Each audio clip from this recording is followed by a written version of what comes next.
नमस्कार my dear friends, मैं आपका दोस्त पीयूष रंजन। जैसा कि आपसे मैंने वादा किया है कि प्रतिदिन कोई प्यारी सी कहानी आपके साथ, कोई करंट अफेयर्स, कोई ज्वलंत मुद्दे आपके सामने रखता रहूंगा।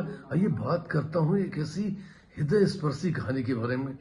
एक बार की बात थी कि एक दंपति जो है अपने 10 वर्ष के पुत्र को लेकर के एक डॉक्टर के पास जाते हैं और डॉक्टर उस पुत्र का एग्जामिन करता है, उनको देखता है। उसके बाद डॉक्टर कहता है कि बेटे से, कि बच्चे से, कि बेटा आप बाहर बैठो, मुझे आपके मम्मी पापा से कुछ बात करनी है। लेकिन तभी वो दाम्पत्य बोलते हैं कि नहीं नहीं डॉक्टर साहब, आप परेशान मत होइए, इसे सब जानकारी है और आप इसके सामने ही सब बता सकते हैं। डॉक्टर को बड़ा आश्चर्य हुआ कि आज तक कभी उसने इस तरह से जवाब क्यों, किसी से उम्मीद नहीं करी थी बच्चों के सामने। लेकिन फिर भी उसने बताना शुरू किया। उसने कहा कि आपके बेटे का जो है दिल का ऑपरेशन करना पड़ेगा और इस ऑपरेशन में जो है चांसेस जो हैं वो 50-50 के हैं। ऑपरेशन सफल भी हो सकता है और कुछ भी हो सकता है, आप समझ सकते हैं। तो उनका हाँ मुझे पता है। लेकिन उनका कि आपको पता है लेकिन आपके चेहरे पर सिकन और कोई डर का भाव नहीं।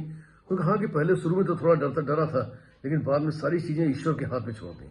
और जिस दिन से ईश्वर के हाथ में मैंने सारी चीजें छोड़ी, उस दिन के बाद से एक आत्मबल बन गया कि ईश्वर जो करेगा वो बेहतर ही करेगा। इसलिए हम लोगों के अंदर इस टाइप का कोई डर नहीं रह गया।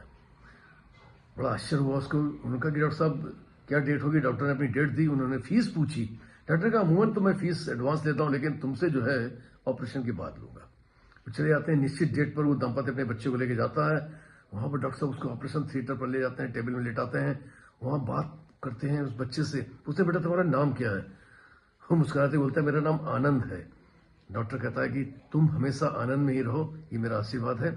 और उसके बाद एनेस्थीसिया वगैरह देने का प्रक्रिया शुरू होती। उसके पहले बेटा कहता है बच्चा कि डॉक्टर अंकल मैं एक बात कहना चाहता हूँ। हाँ बोलो बेटा। उन्होंने कहा कि मेरे पापा हमेशा कहते हैं कि दिल में जो है, हमारे हृदय में ईश्वर वास करते हैं, भगवान वास करते हैं, राम वास करते हैं।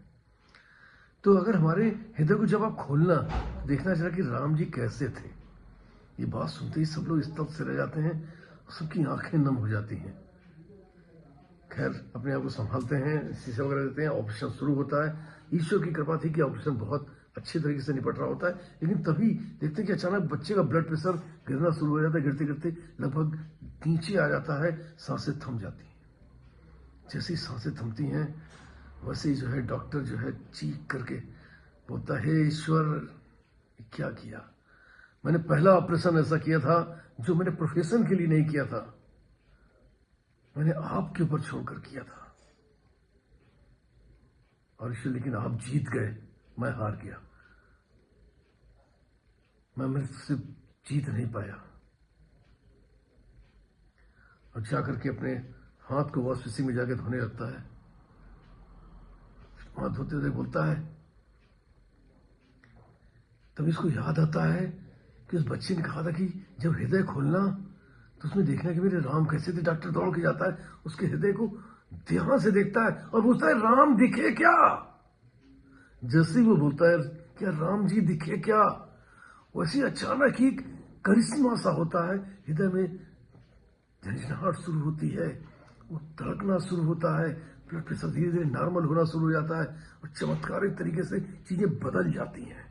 जल्दी से वो अपने सब चीजों कंप्लीट करता है, स्टिचिंग वगैरह करता है और उस दिन के बाद से बाहर आकर के एक ही शब्द बोलता है, जय श्री राम। देखता कि उनके माता पिता दोनों बहुत सुकून भरी निगाह से डॉक्टर को देख रहे थे। और उम्मीद तो थी उनके अंदर, लेकिन उम्मीद के साथ साथ उनका कॉन्फिडेंस बहुत जबरदस्त था। फिर डॉक्टर साहब उनको देख करके दंग रह जाते हैं। उनका कि आपको, उनका हाँ डॉक्टर साहब मुझे पूरा विश्वास था कि ये ऑपरेशन आपके द्वारा सक्सेस होगा, क्योंकि मुझे अपने ईश्वर पर भरोसा था। और जब ईश्वर पर आप भरोसा करते हैं और ईश्वर पर सब चीज छोड़ देते हैं तो निश्चित तौर पर जो है अब ईश्वर की जिम्मेदारी बन जाती है आपके जीवन में क्या बेहतर हो सकता है, आपके जीवन के संकट कैसे टाले जा सकते हैं, उनके क्या रास्ते बनाए जा सकते हैं, ये सब जिम्मेदारी ईश्वर की हो जाती है। एक बार प्रभु की तरफ पूरी तरीके से समर्पण हो गए तो देखिए, जैसे ही आप समर्पण होते हैं वो जिम्मेदारी संभाल लेता है। कोई है जो आपकी जिम्मेदारी लेता है, लेकिन उसके प्रति विश्वास और समर्पण ये हमें देना होता है। Wish you all the best. Thank you very much everybody. I love you all. फिर मिलूंगा किसी प्यारी कहानी थॉट के साथ, आपके दोस्त पीयूष रंजन। नमस्कार।